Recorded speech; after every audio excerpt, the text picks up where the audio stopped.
What up, Pittsburgh Steel fans? Matty P here with another episode of Steelers Touching Under. We're talking the one unsaid, the one unspoken, the one reason why Mike Tomlin will not be fired or traded this offseason, despite reports, the NFL insider, Steelers insider Ray Fittipaldo from the Pittsburgh Post-Gazette said that he thought that it's a 50-50 chance that Rooney II would get rid of Mike Tomlin. That's not happening. That is not happening. The one unsaid, the one unspoken reason, that's the focus of today's show. So why won't Mike Tomlin be fired or traded this offseason, no matter what fans think, no matter what the record is, if it's winning, if it's a losing record or a winning record, regardless of the playoffs, regardless of any of those things? The one reason that no one's saying, and I've listened to probably 12 to 15 hours worth of content between Thursday night's game to now, that's talked a lot about firing Tomlin. Could they fire Tomlin? What does firing Tomlin look like? It's all the Steelers beat media I've listened to. I've listened to ESPN. I've listened to NFL Network. I've listened to other shows like ours. I've listened to Marky D on Steel Nation Australia. I've listened to it all. I've listened back to the show I did with Shannon. This is the one thing that no one has mentioned. I have not heard one person mention out there, and I promise neither of you. And that is Omar Khan. Now, Omar Khan and Mike Tomlin have a very friendly relationship. That's not the reason why. Omar Khan cares about results. Omar Khan cares about, his record as a Steelers GM. He's not just going to keep Mike Tomlin around for that.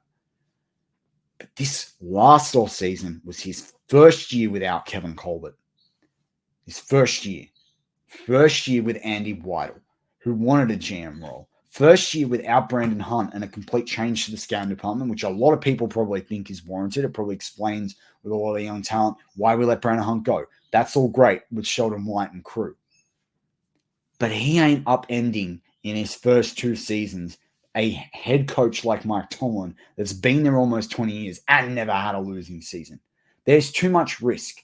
And the reason as well as that is I've heard a lot of the narrative out there that you want, which is for people that are supportive of Tomlin staying just as long as there's coordinator changes, is that you probably want Mike Tomlin on the other side of this. Now, a lot of you guys out there, a lot of our listener base, and if you're not a listener, regular listener, hit that sub button, then you get all our alerts. If you like the show, make sure you hit that like button. But a lot of people out there don't want Tomlin back. I totally get that. But this is the number one reason why they're not going to fire or trade him.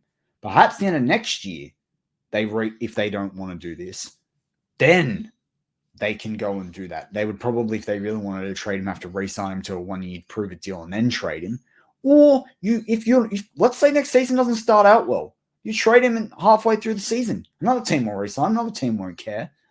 Now, look, Dave Tepper from the Panthers, as a previous Steelers owner, could come in and make a big offer. He could go to Washington, although his kids, I don't think any of them are at Maryland now. His kids are also going down south now. His daughter's going to Georgia. There was that photo with Pickens and Broderick Jones and that sort of thing. He's not going to want to be crazy far distance from that. But regardless of all those factors, the number one reason is Omar Khan ain't having that instability in his first two seasons as GM of the Pittsburgh Steelers. And that's all there is to it. So all we can do is cheer our Steelers on against the Colts this week. As always, go Steelers.